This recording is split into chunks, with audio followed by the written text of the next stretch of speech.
I felt a little embarrassed at first. I'm glad you brought that up, of just like the emotion and everything. Yeah. And then I was like, whoa, I got hands.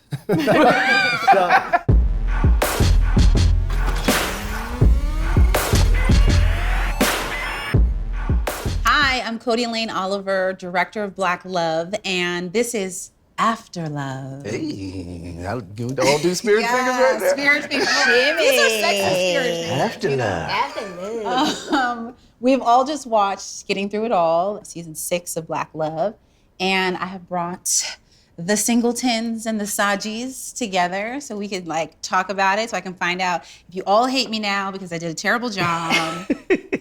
What y'all think? No. What do you think of seeing yourselves? What do you think? It was amazing, honestly. To be seen in the light with featured for Black Love, it was amazing. Not for just to go through something, you know, for what we've been going through, to be featured for how it got us through. It was amazing. It really was. The thing I like about it is the authenticity of it. Like, you can tell it's not a scripted show. We're not putting any trash out there. Like, we're truly showing the love and relationships, ups and downs, and our journey and the other couples' journeys on the show. Well, I was inspired, not to cut you off. I was inspired by your stories, and I felt empowered, about positive Black relationships. Yes, and ma'am. so I'm happy to be a part of it. Thank you. And thank you for saying that. Yes. No problem. It definitely makes it all worthwhile to know that what I have gone through, still going through, makes people that I've never met have now met. I have the chills. Wow. Literally, it makes me good. It makes me feel better to know that you guys are like, no, this is fine. We're good. Look at her. She's chilling. So, absolutely. Yeah. One thing I want to say to my brother, man, the fact that you and I both are okay with showing raw emotion, like literally crying, like this, just showing that emotion is what's needed, bro. Like, so shout out to you for being a man. Like, that's being strong and showing those emotions, man. Yeah. Thank you. Cheers. Let's cheers to that. I need to hear from Peter. No, seeing myself on there was like, I realized how pale I was. Now listen. I look like the ghost of a Black person. He used to be. It was The like, shell. I was like haunting the set, is what it looked like. How you get on the show? So, and I also noticed I needed chapstick, so I fixed that today. So, 2 lessons I learned. So more sun, more chapstick. And that's my what's takeaway. important. You gotta pay attention to the details. All the lessons that we can gain? take. I need more sun too. I'm here for that. But no, it was like I felt a little embarrassed at first. I'm glad you brought that up, of just like the emotion and everything. Yeah. And then I was like, whoa, I got hands. So it was like. So We didn't get to include all the MMA conversation. My bad. Right. No, Fight Club. Right. So just to echo what my wife said, seeing your story, it was really inspiring and humbling just to be included with that. And we'd been fans of the show from afar, so to be included and then be included in the last season, last episode, it meant a lot. Yeah. Yeah. Well, I appreciate y'all saying that. I appreciate you guys, right? Like the vulnerability, the authentic sharing of your experience is obviously what the show is about, but it's really what we as Black people, we as married people need, I think, to realize that we can get through stuff, that we can borrow energy and faith and hope and love from your experiences and how you share your stories. And I also know that, we had to pry a little bit to get you to share, so I really am grateful for that, because you're not alone in what you went through. And so many people, I mean, my goal is that people are able to look at it and say, I'm not alone, right? It's less isolating. I do have a question though, because I was thinking about this earlier, because while everything was happening with you guys, and I think it was sort of quick in a sense, did you, especially knowing a little bit about you and even the sharing about how challenging vulnerability can be, did you have anyone to talk to? During the process? Yeah, when it was all happening. I mean, she's gotten me into therapy, and so it was something had to do as a kid, and so I always hated it, And so, and so she's got me into it, and so it's been. I mean, the only reason our family isn't on the news every night is because of therapy. So, like, that's truly. I know that feeling. So like the therapist, but then beyond that, I don't know Just if some I. close friends, but even then he wasn't really sure what was going on. So it was just kind of like, hey, she's in the hospital. Not really anyone that could be there and give him any type of support or advice or like any type of grief that he was experiencing. Yeah, because in that moment I did the like the dad thing of like separating myself from the kids and everything. Yeah. And then I remember like counter to kind of what you were saying is I felt proud of myself that the kids had no idea what happened. Do you know what I mean? And then I was like, I don't know that was the right way to do it. Do you know what I mean? Like, because, obviously you don't want to freak them out, but at the same time, like, this is something that's happening. And like, when my sister, she passed when I was in high school, and they didn't tell me like anything. So it just, like, and she was really sick, and so I was under the impression everything's fine, and so I got like T-boned by it. Do you know what I mean? And so like by protecting me, I think they kind of made it worse, And so I was like, oh, I'm sort of doing, and everything worked out. It's fine, but if it hadn't, I think I probably did it the wrong way. So if hopefully never do it again, but like I wouldn't be so quick to like separate myself and try to like shield them from what's going on. I would love sort of like updates, right? So where you guys are both in your journey, your health journey, and then also in how everything has impacted you to this day.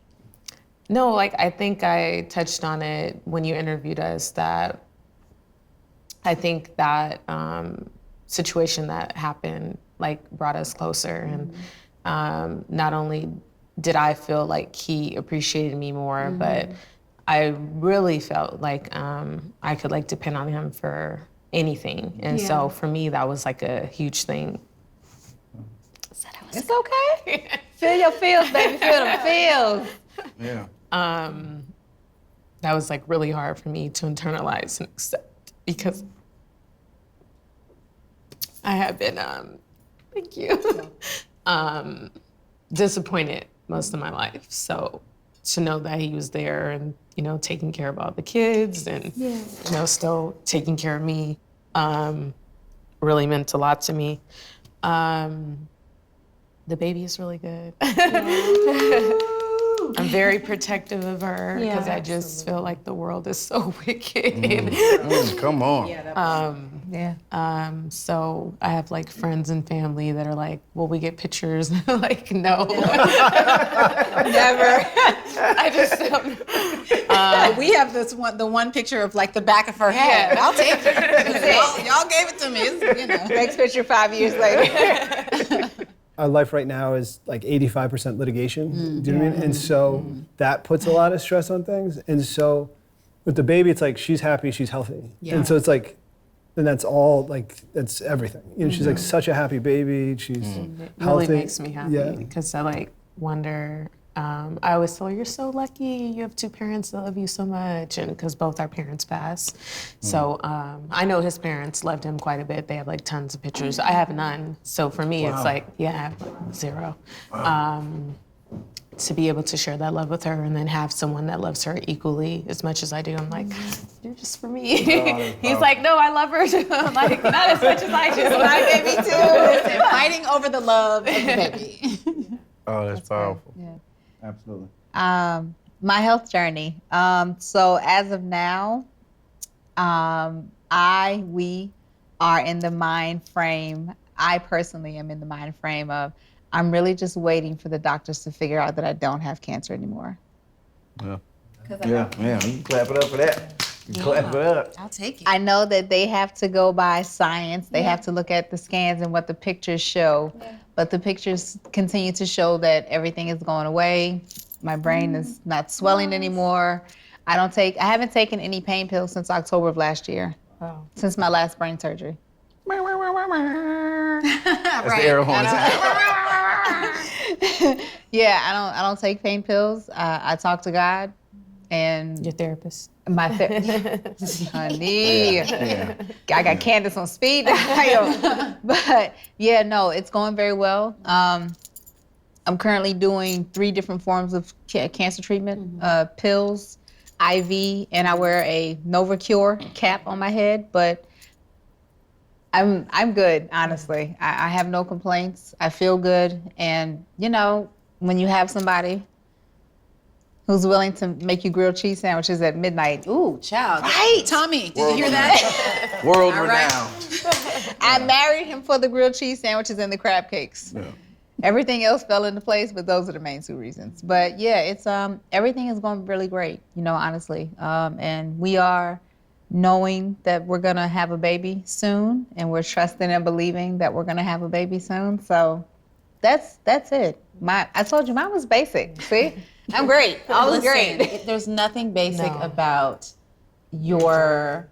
first off, your faith, your knowing, everything that you just shared, right? And that's just, you know, I don't know how familiar you guys are with their social media sharing, but they have been doing that for quite some time. So there's a lot of people on your journey. Yeah, a lot. Guys. A lot, yes, ma'am. A lot. Yes, There's ma'am. a lot of that. There is. And to feel that love and that support Oh, man. from like literal strangers, but they pray for you. Like I like it's a love that you can truly feel whenever we're out random places and people stop her and say, "Oh, you're Roz from," and they literally start pouring out their lives to her. And the thing I appreciate about this woman is she'll put herself to the side and start pouring into that person. And we've seen it all evening. It is an unbelievable strength. Yeah. It's an unbelievable place she pulls that motivation and inspiration from. She is a miracle. And literally to see the things that she's been through, from ICU rooms with tubes coming out of her head and having a PICC line and me having to give her medicine for every 12 hours for 6 weeks straight, to her smiling and talking trash, and you know what I'm saying? Like, her head has been cut open 4 times. I got a pretty scar though.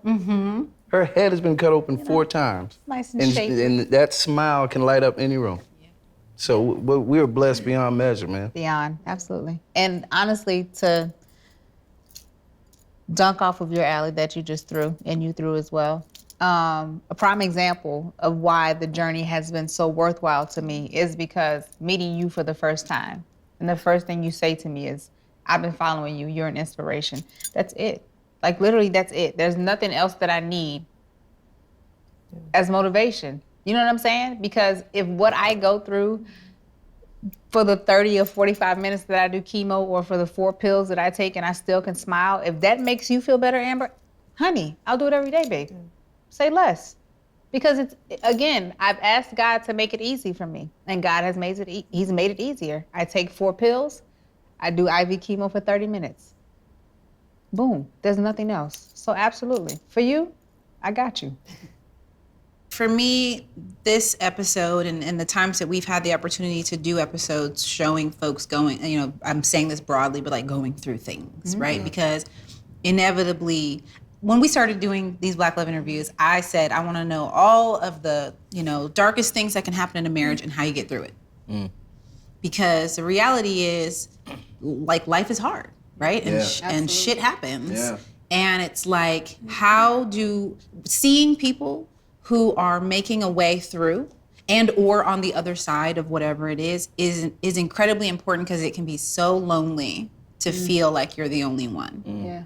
And so I'm never going to say enough that, like, I'm very grateful to all of you, but I also want to shout out Kenrick and Sonequa. Sonequa is the star of Star Trek. They are in Toronto. Yes. You know, I wish they could have joined us, but I have to shout them out just because, and I'm curious, you know, what you all not just took from them, but from each other, right? Like, if anything you remember from the episode, if it moved you or you thought about it, but like, you know, all of those things happened like to them in a time where we're all going through this pandemic, and I just, it was interesting watching, and I say that as a person who experienced the interview and then, you know, watched the episode, but like, or cut the episode and watched the episode, but like, it was fascinating hearing them articulate grief and the way that they have to navigate it individually, but being mindful and thoughtful of the other, which is, I think, one of the hardest parts of going through stuff, because each of you has your own experience with it. Right. And then you're also like, are you okay? Yeah. You know what I mean? Right. Like, so I'm just curious if there's anything, not just that you guys took from them, but even from each other. Like if anything struck you. Well, just like kind of off what you were saying, what struck me about their journey and situation was that she wanted him to tell her more about what was happening, right? Because I think that's such a natural dude instinct, right? To like shoulder it by yourself, like take it on. And like my dad's dad died when he was 2 years old, right? And so I think my dad kind of went through life just like, fuck you, I'm alive. You know what I mean? Like, and then like I with my kids was kind of like, fuck you, I spoke to you today. Do you know what I mean? And it was just like tiny baby steps forward. Do you know what I'm saying? Like, and you think you're doing better, right? You're like, oh, well, you know, but it's not like, and I realized kind of during the pandemic, like you can break the cycle and you can do a lot better. You don't have to take like a little baby step forward, you know what I mean? And so just hearing that of like, you know, guys, I think you do the relationship a disservice. Like you think you're doing the right thing, but like, it can, you know, make your partner feel crazy. It can make your partner feel weak. It can do all these things because like you're just not being honest about, you know, what you're feeling. Henrik said he was going into husband servant mode. That's what he was doing by not sharing. Do you feel that at all? Yeah, the way you just put that just came down my street just now. Yes. Wow. Yeah, I know it did. You know why? And I can tell you why. Because I've told him, hey, if you don't like me, tell me you don't like something. But Ray is not. I'm not a conflict. He is, but see, he thinks expressing is conflict. But I'm like, no, if you don't like the way my forehead looks today, just tell me you don't like my forehead. I can accept that. But don't hold it in, and then you go weeks and don't tell me you don't like my forehead. And then a month later, oh, you and your stupid forehead. You know what I'm saying? Where's the forehead example? I just used a random thing. I couldn't be like my ears. Just bringing it back. Yes, what we were talking about. She got what I was saying, and so did you. The one thing I took away from all the couples, and this may be on the surface, but we're still here. Like all of us went through situations where stereotypically, we would have been out the door. And just the fact that we're here, no matter how hard it got, no matter how much we wanted to leave, no, you know what I'm saying? We're still here. We stayed here. We made real on that promise, on those vows that we took. Like we did.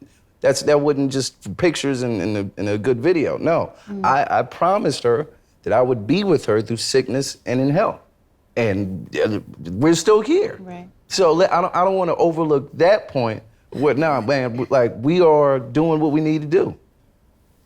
That's what I took away from it. Yeah, I mean that's why we do what we do. Me and Tommy, in terms of Black love, and that's why we chose to do it through marriage. Right? There's this not to say that people who are partnered but not married, you know, nothing wrong with any of it. Yeah. But it was like that extra commitment that you took those vows. Right. You know. And on that note, I'm curious, because you guys have been together a long time, but took those vows a year ago, right? Oh, wow. Congratulations. Let's jump into Y'all got all these gems, and you sitting over here, oh no. Come on, Amber. Tell me more. I'm curious, like, was there a shift? When you said I do? Y'all was raising kids? Yeah. Right, so for those of us who don't know how long. How long? Yeah. Set the stage. 9 years, okay. And you just got married a year ago. Yeah. And then for me, I think I spoke a little bit about it during our initial interview that I didn't want to be married. And I just thought like what we had was fine and I don't need a paper to tell me that I love him. And I think during the pandemic, we saw a lot of couples like having a difficult time, but it actually brought us closer. And then it was almost like a blessing in disguise because I was like forced to stay home with him, and then we're learning each other on a different level. Yeah. And so like we're having more intimate moments without being intimate. And that was like, you know, we have a really good sex life. But then outside of that, you know, what do I have to offer my husband? So I'm like, I'm intelligent too. So we would talk. He's very intelligent, and I love that about him. I said that, like, I think the first date I had with him, I told my cousin, oh, we're gonna be together forever. He's so smart and successful and all these things. He just didn't know. And so I really like appreciate that about him. Like he's, you know, encouraged me and supported me to continue my education and further like advancement in my career and just like being a better mother, a better partner. And so I really appreciate him for that. But I think during the pandemic, it was really like we got to learn each other better and like appreciate each other, flaws and all, and understand each other. And so I think during that time I said like, also I started talking to him about like having a baby because I wasn't sure if I would be able to. So I was like, oh, I don't even think we're gonna be able to do it. I'm gonna do IVF and just getting all panicked about it. Why do you think that? I had a few miscarriages. So then I was like getting discouraged about it. So I was just like, you know, I want to make sure this happens and I want to do IVF. And he kept telling me, he was like, being my voice of reason, you don't have to do that. Like if it's going to happen where it's going to be natural and saying, I'm like, no. And actually I think the time that we found out, I had scheduled an appointment. He's like, you got me out here in the middle of the pandemic having people test my sperm and doing all these tests on me. And I was Only just for like, y'all to be pregnant on. yeah. And I literally had an appointment and I called him like, oh my God, we did it on our own. So I'm like, thanks for being willing to see us, but like it happened. Ooh. And so. Wait, so you knew like right before the appointment? Yeah, You were like, so I called sorry, him back sorry. to cancel. We were coming in to do our like initial and they were gonna like check me out and everything. And then it was still very difficult. I know, he's crazy. I was just like, no, you're gonna do this. He's like, no, see if I can do a virtual interview. I'm like, how are they gonna meet with you virtually? No, you can go to jail for that. He literally told me that. I'm like, I don't think it works that way. I still haven't gotten COVID. I've been Yeah. just like, Oh, no, hey, bro, Yeah. cheers to you. Yeah. I've been very, Yeah, we were like very, you know, like we have children in like underlying health conditions, so we like take it very serious. Gotcha. And what resonated, he like touched on it a little, was like I just felt like, okay, he can, you know, talk to me. And I told him like we spoke a little bit about it, but I'm a huge component for advocate, mental health and therapy in particular. And so we've been doing therapy like most of our, pretty much all our relationship, literally. And it has helped us. I feel like it's brought us closer. And then she's a mediator. There's no side, you know, she's there and she helps support us. And like you said, she is on speed dial. I told her, girl, I feel like my clients with you, because I've been calling her like, she slipped up once and called unblocked, and now I got another. I'm like, it's an emergency. It's an emergency. In favorites, okay. I'm sorry. I'm fine. I'm sorry.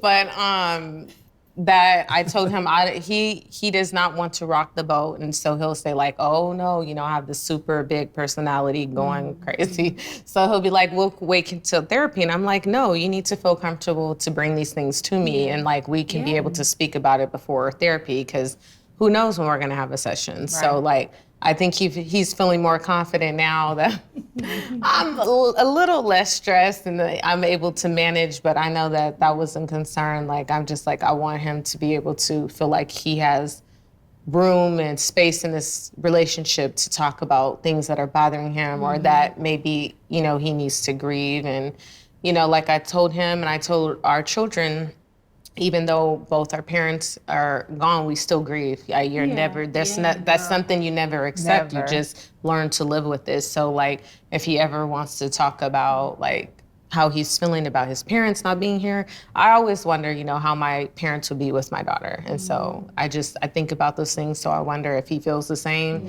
if he wants to share that with me. And but I think our communication has gotten like much better, and especially with this situation that I have going on with these people, I won't say no names. We're not gonna name them, and we're not gonna name them, and we're not gonna name them. I feel like he is, you know, like the head of the family, and I can depend on him. He is my backbone. He supports me not just financially, but emotionally and verbally, and all of those things. And those are the things that I've looked for in a partner. And Hell yeah. yeah. Hell yeah, brother.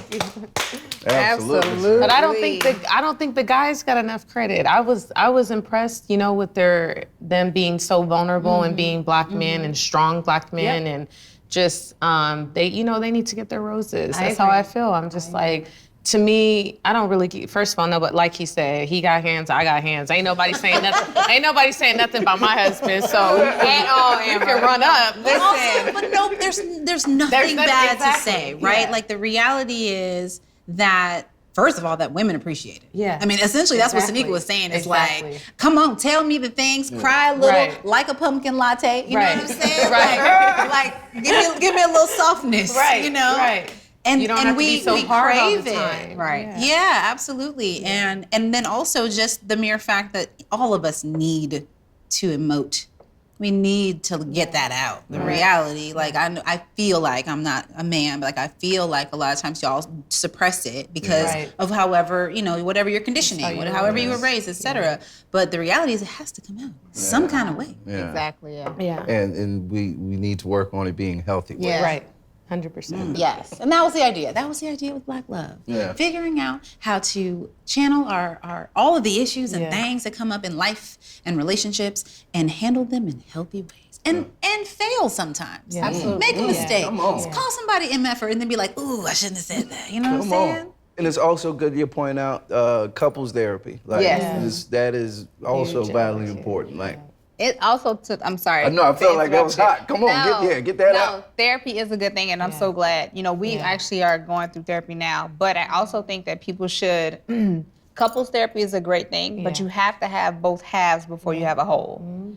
So if individuals aren't doing the individual work, you know what I'm saying, then it won't work. So it has to be a whole thing. And sometimes people think that like couples therapy is going to fix all the things. No. And the reality is, and that doesn't mean it won't, right? It's just different for everybody. Right, because so there's no one two way. different brains. Yeah. So you have to individually make those two brains come together. Yeah. Ray and I have, prime example, he went to college.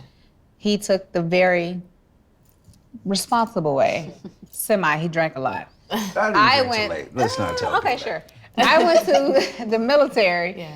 And I lived, you know what I'm saying? Traveled everywhere. You was drinking. Yes. We were talking about somebody. They were flowing and I was partaking.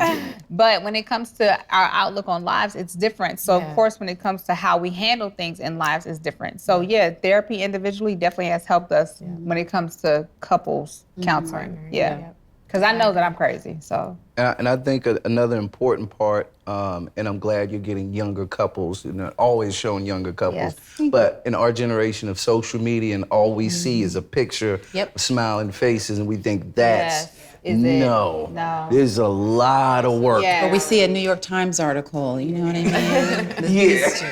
It's a lot of work that goes behind the scenes. Like we're not always gelling. We're not always each other's best friend. I have almost ended up on Snap season 32, episode 5 a few times. But having those stories, those elongated stories, and actually getting into, hey, we did this, we had to go through this. That's important. And we're here. Right.